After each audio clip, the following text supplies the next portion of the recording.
Welcome to Wellspring on the Air. I'm Mario Diarmas, a therapist at Wellspring, and the host of today's show about people pleasing. And joining me today is Nicole Alfonso. Nicole, how are you? Hey, good. How are you, Mario? Everything's great. I love this topic. It really speaks to me, and very much looking forward to broaching it with you. Yes, thank you. Absolutely. Nicole, why don't you tell us a little bit about yourself, your mission at Wellspring, and the work that you do? Yes, so I'm Nicole, and I'm a counselor here at Wellspring. I've been here almost 9 years, which is pretty cool and exciting. Wow. I do a few things here. I am the director of the Bounce program, which is our youth program to help with resolution of trauma with youth. So that's one big thing I do. I'm also a counselor, obviously, so I see my clients. And then I also host our podcast. I'm on the other side today, but I usually do host some of our podcasts. And I speak around in the community, educating the community on mental health. Love what I do. I am married 15 years, have 2 kids. One is entering the teenage years. So yeah, life is good. Life is good. So yeah. Life is good and busy. Yeah. Definitely. Well, people pleasing is something that we stumble upon all the time, and adolescents and adults alike can relate to it. So I'm so important that you'll be addressing it. And just to start off, like, how would you define people pleasing? Okay, so let's start there. So a people pleaser is a person who feels a strong urge to please other people at their own expense. Okay, so that means that they may feel that their wants and needs do not matter. And so they alter their personality around other people to cater to other people. Now, this is different from traits such as kindness, generosity, and altruism. While people can make a balanced and intentional choice to actually do favors for other people, and an individual who is a people pleaser will have a hard time saying no. You know, they may agree to things they do not want to, or are not able to do, but they still will say yes. A person with a strong urge to please may feel they need to do whatever others want them to do. And they may cover up how they really feel. And so also they may feel temporarily good. And this is important because it may seem like, well, I'm doing the right thing because it feels good. They may feel temporarily good after they please someone, but this feeling does not last. Then they start kind of feeling like I didn't have a voice, or I didn't say what I really wanted to say, or, you know. So this is where it can get a little bit hard for people. Right, because there's a difference between doing you a favor out of the kindness of my heart, right, and being able to be of assistance. And the other part is like at your own peril, you compromise your own values, or you're just doing things for validation, even when you would rather not. But it's so important to get that approval from someone else. And that's kind of the distinction. That's actually the distinction, because the motivation behind the behavior of people pleasing, right? So because we can be nice to someone, we can do things for people, but if we're doing it with the motivation of I can't live without approval, then that's more people pleasing. Yeah. Exactly. And like anything else, there's signs, right? Yes. So what would you say those signs are? So here we go. The possible signs are, number 1, you pretend to agree with everyone. So you avoid disagreeing, you avoid kind of voicing your own honest opinion. You want to be liked, so you don't want to like shake the boat, you know? So that's one, pretend to agree with everyone. You feel responsible for how other people feel. And this is a big deal, because it's really healthy to recognize how your behavior might influence other people, but thinking you have power to make someone happy or not, it's really not, that's not truth. It's up to each individual to be in charge of their own emotions. Yes. So that's important. You're not responsible for other people's feelings, so you don't have to walk in eggshells and do certain things that to pacify or to, help people manage their emotions. So another sign is that you apologize often. So you're kind of always saying sorry. You kind of blame yourself often for things that really don't belong to you. And you have a fear of others blaming you. So yeah, frequent apologizing can be a sign of something bigger than just, you really being wrong. You really don't have to be sorry for being yourself and for having your own values and opinions. The next one is you feel burdened by things you have to do. So you maybe take on more than you can, right? So this is that place where you can't say no. So you take more, even if you don't have the time, even if it goes into family time or to other commitments. So you kind of overcommit and take on more than you should. And then that feels really burdensome to you and you're overwhelmed all the time. Right. So that's a sign, because the truth is you're in charge of your time. And so, but if you're a people pleaser, there's a good chance your schedule is filled with activities that you think other people want you to do, not that you actually want to do and you're, in charge of it. Yeah, absolutely. Absolutely. There's one about not being able to say no that we were talking about too, that it's true sometimes, like not being able to say no or depending on praise to get through the day. So it's like your happiness is in someone else's hands in a way. Yes. So it's really important for us to recognize that saying no is really healthy because it guards what's important to you. It guards your priorities, right? And we all have priorities. We have, certain priorities in our life, our families, our work, whatever, however you prioritize. Saying no means you say yes to those things. So it's actually really healthy to say no. We can't do it all, because then we are emptied out and we can't give to where we really need to give. So it's really important that we learn that. I think in my case, I've learned, with the years, to say no and like totally be good with it. And okay, right. They call me here, the power of no, like I'm, because I do say yes to a lot of things, but I also can say no, and that's good. Another sign is that you feel uncomfortable if someone's angry at you. So it's just really hard to bear with the fact that someone doesn't agree with you or is upset with you. Just because someone's mad doesn't necessarily mean you did anything wrong. But if you can't stand the thought of someone being displeased with you, then that probably is people pleasing. And so that's and anything conflict related, right? Yeah, I would go further than to say not only angry, but any other uncomfortable emotion that somebody else is feeling that you don't, feel comfortable around, Yeah. Another is you act like people around you. So you adjust, right? You kind of like a chameleon and you adjust to how people around you are acting. So you sabotage yourself and your own goals and your own values just to kind of like fit in and not kind of rock the boat. So some studies show that people pleasers engage in self-destructive behavior if they think it will help others feel more comfortable in social situations. So this is really actually can be quite dangerous because then you do things that could cause you harm, could cause someone else harm, right? So here's an example. People pleasers eat more when they think it will make other people happy, which is kind of funny, but wow. Maybe you drink more too. Like if you're around someone that, they like to drink and then you're like, you'll drink more just because you want to keep going with the flow of what's happening and not like, put anybody down or whatever. So another is the need to praise to feel good.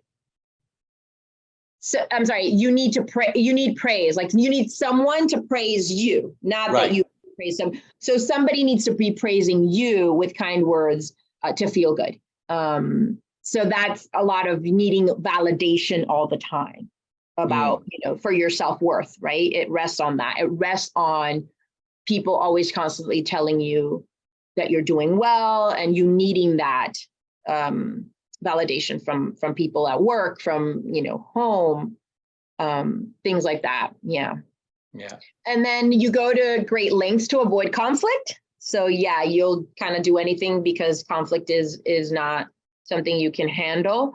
And you don't want to start conflict. So this can really limit relationships because relationships require some conflict for growth, And so if you avoid conflict, then there's actually no depth to relationships at times. So this can limit how far relationships can go because you're just kind of like, well, let's just stay on the border, and not shake it up. Exactly. And then lastly is you don't admit when you feel hurt. You avoid advocating for your own needs. And so you say, no, I'm good. All is fine. Like, I'm okay. Like, so then you're kind of dismissing your own feelings. And as counselors, we don't ever want to do, for you to do that, because that's like a part of you that you're abandoning in a way, for other people, for pleasing other people, so yeah. So those are the 10, signs. There's a lot. That's a lot. That's a lot. That's a lot. Yeah. But it's funny because I get this image of someone in a group having a discussion and saying one thing, whether it's, anything regarding faith or the current debates of the day politically, they say one thing in one group and then they shift like a chameleon to another. And then in my mind, it's like, how can you properly reflect on your own views if you're always worried about the way you're going to be perceived, or if being liked is your number one priority? Then it's hard to really say, what do I think and how do I feel? Because we're so worried about the external all the time. We're really caught in that anxiety of not really being at home with ourselves and being at peace. And that's huge. I think as counselors, we see that people are very detached from their own selves, for their emotional selves, from their spiritual selves. And so I think that is a huge point that you bring up, that we're so concerned about other people that we're completely detached on ourselves, like, and our self-esteem and our self-worth and everything is just like not even considered, Exactly. Yeah. Exactly. Good counselors always go deeper, and we always want to get to the origins of things. Yes. So where does all this come from, Nicole? Yeah. Where does people pleasing come from? Yeah, there's a few, kind of reasons like why people kind of fall into this habit or way of being. And so here are some of the things: experiencing violence of a parent or caregiver or partner, having an emotionally unavailable parent, so some emotional abandonment, being in a relationship with a narcissistic parent or partner, because they always have to be right, or their views are right, better. Growing up in a family that avoided conflict or had a lot of conflicts, so either extreme. Growing up with a parent or family member who struggled with persistent physical or mental health issues. Experiencing or being a part of a group of people who experience racism, discrimination, exclusion, or microaggressions. So here's the thing with these situations that I just mentioned. They create an environment ripe for not feeling or being safe. And that's the huge thing. So if you grew up in a family where there was violence, you did not feel safe. You had to adjust to what was happening. You had to forget about what you're feeling and what's going on. You need to protect yourself, right? So you're just going to go into protection mode. No, if you disagreed and that would make the violence worse, then you would not talk about that. You would just silence yourself. If you have an emotionally unavailable parent, somebody that's not taking care of you, of your emotions, then you are not feeling like they care about you and that you can speak to them and talk to them, right? So you're not feeling safe. So all these situations make you act like you want to become invisible so that you don't rock the boat or make things worse, right? You want to keep the peace, right?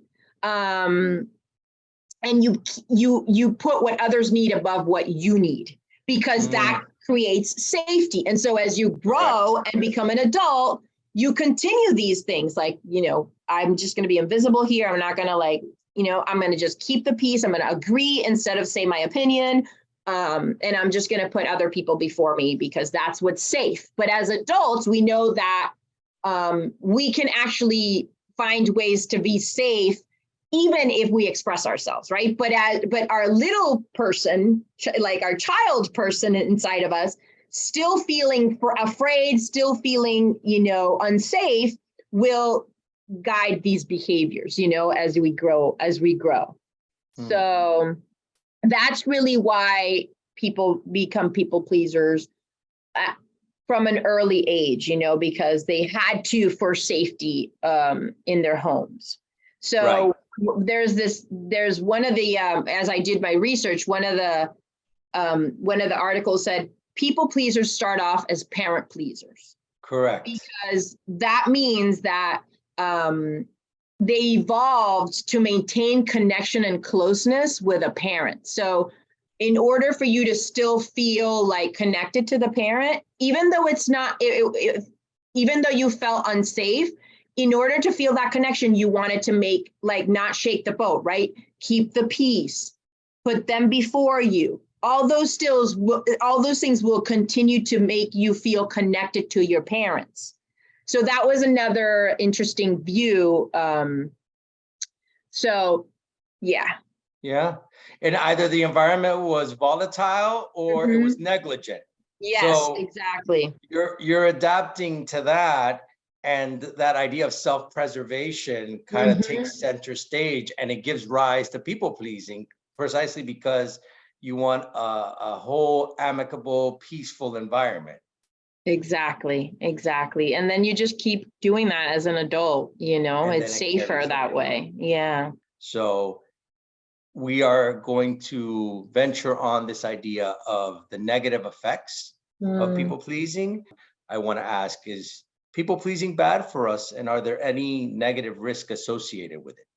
Yeah, so there is some harm that can come from people pleasing, particularly I'll mention some stress.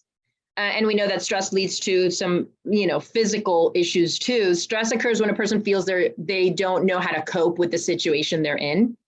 So frequently being overbooked, right? Having a high workload, long to-do lists, right? To people pleasing may result in really feeling super stressed.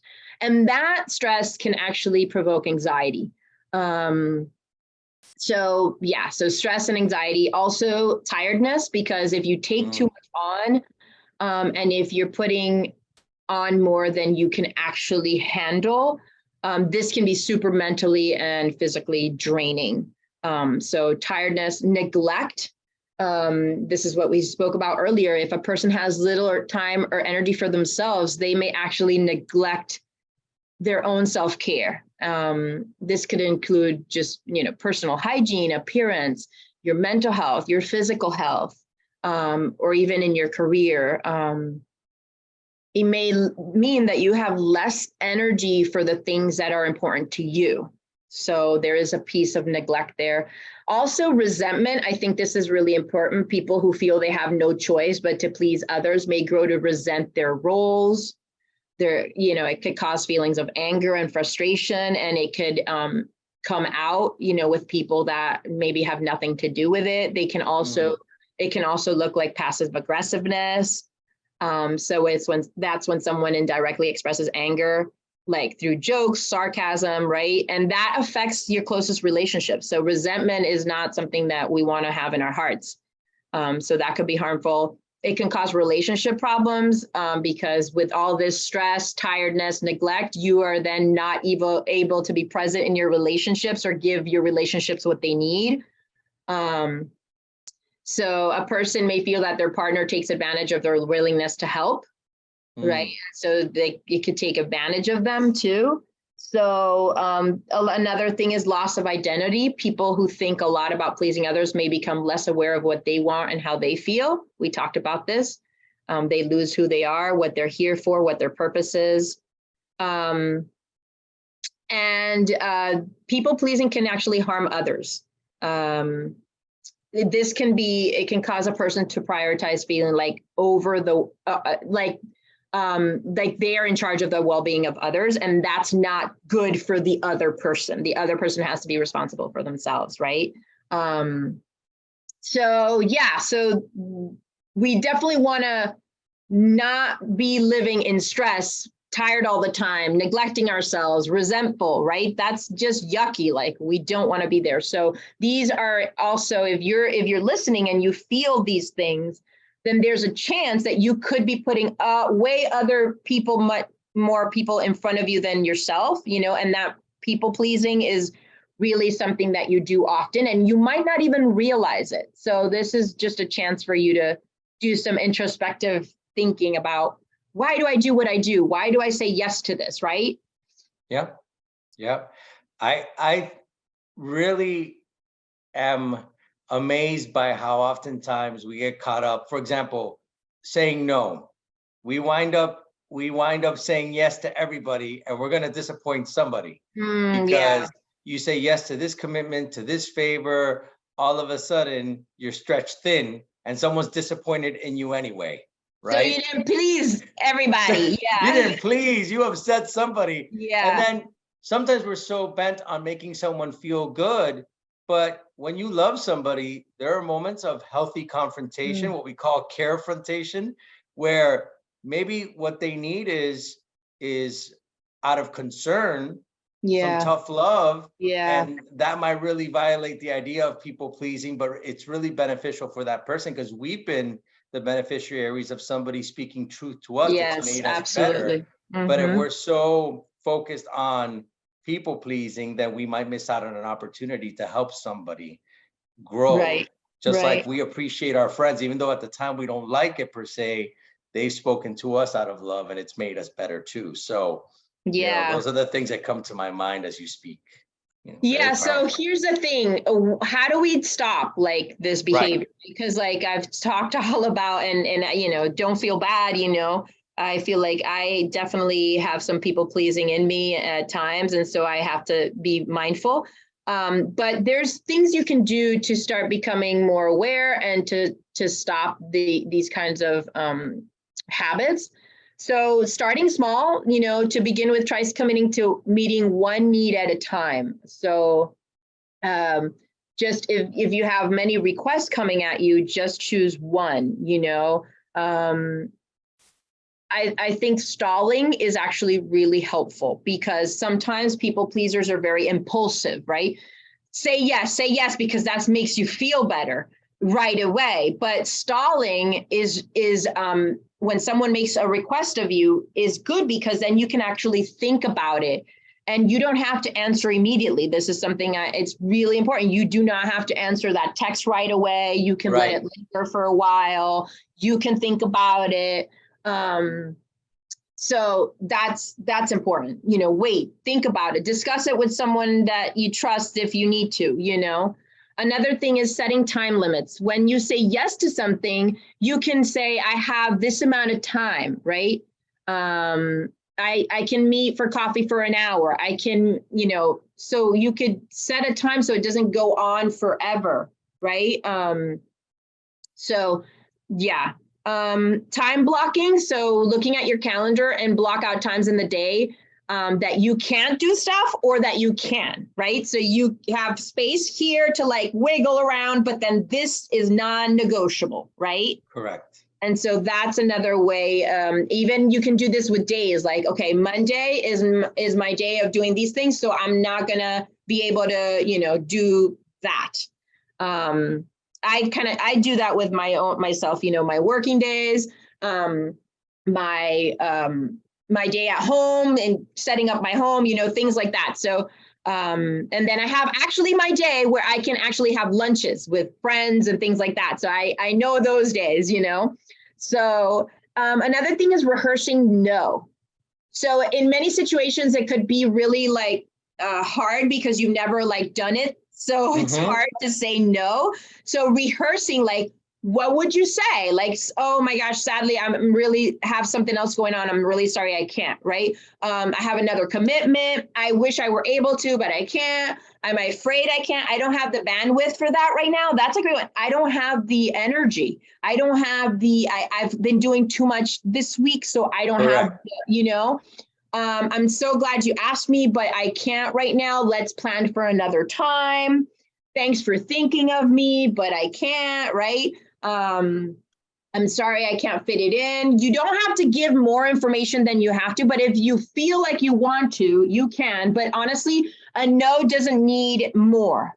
That's Right. really important. A no doesn't mean no, more. But if you feel like, hey, my week is really busy because I got this, and this going on, and you want to give reason, that's fine, but you don't have to. No is no. A Correct. complete sentence, like they say, no is a complete sentence. But you want to be kind, right? In the way that Right. I have too much on my plate this week. Let's try for next week, or Yeah. So rehearsing no, and maybe giving options, like maybe now you can't, maybe tomorrow you can't, but maybe you can another time, and you schedule it in. Yeah. So And visualizing it gives you that confidence to be able to implement yes, a boundary and say it in a way that's comfortable for you, and that can really help you with people pleasing, is visualizing how you would say something. So that's a right. great point in that whole thing. Then to wrap it up, and this has been such a great discussion, how do we bring in the spiritual dimension to it? What's the Okay. spiritual meaning of people pleasing? So here, this is it right here. Okay. People pleasing is an unsupportive pattern that we created, right? That we established from a spiritual wound of believing you're not worthy. So at some level, you didn't feel like you were important or worthy as you grew up because there was so much chaos going on that was more important to handle than maybe you, right, as a child. And so there's this sense of I'm not worthy, I'm not important, I don't have value, okay? Which is far from the truth. And we know that because the Bible says how loved and important we are. So this is a lie that was created because of the dynamics in our homes, and that we feel now that we're not worthy of asking for what we need, of voicing our opinions or voicing what we need to, right? Mm-hmm. So again, it's from that pattern of not feeling safe. But so some verses to help with this, and I think, we all know that we've been so loved that Christ has gone to the cross for us, right? And so really diving into verses that talk about that, about the love that God has for us, right? He created us for a purpose, and we are worthy, every single one of us, no matter what we've done, right? And so digging into that. But these are other verses for just really nipping that people pleasing. For am I now seeking the approval of man or of God? Or am I trying to please man? If I were still trying to please man, I would not be a servant of Christ. That's Galatians 1:10. And that's a struggle that, do I please the people or do I please God, right? And God, of course, has entrusted us with our own priorities, our own roles, and our own purposes that we need to guard, right? And so that's why people pleasing could be dishonoring in a way, because we are not giving the attention to what God has given us, and we're giving the attention to other things, right? Mm. And then the last verse that I have here is, do not be conformed to this world, but be transformed by the renewal of your mind, that by testing you may discern what is the will of God, what is good and acceptable and perfect. Whatever we do, we need to, bounce it off of God and be sure that this is what he wants us to do, Yes. And if we have peace there, then that's it. That's good, And we also have to make sure we're transforming our minds and with this piece of worthiness. We are all worthy to choose what we put our energy to, right? We don't have to do it for other people. We do it because we know that God wants that for us, So, yes. So yeah, that's a little bit on that spiritual piece, both the fact that we need to feel worthy our own opinions and our own self, and valuing our person, right? Taking care of ourselves, and seeking the approval of God, not of man. So beautifully put, Nicole, that our worth, our dignity is rooted in Christ, and that we were made in the image and likeness of God. So Yes. thank you so much for that powerful message. As we conclude this show, thank you for joining us. So it's time to close out the show.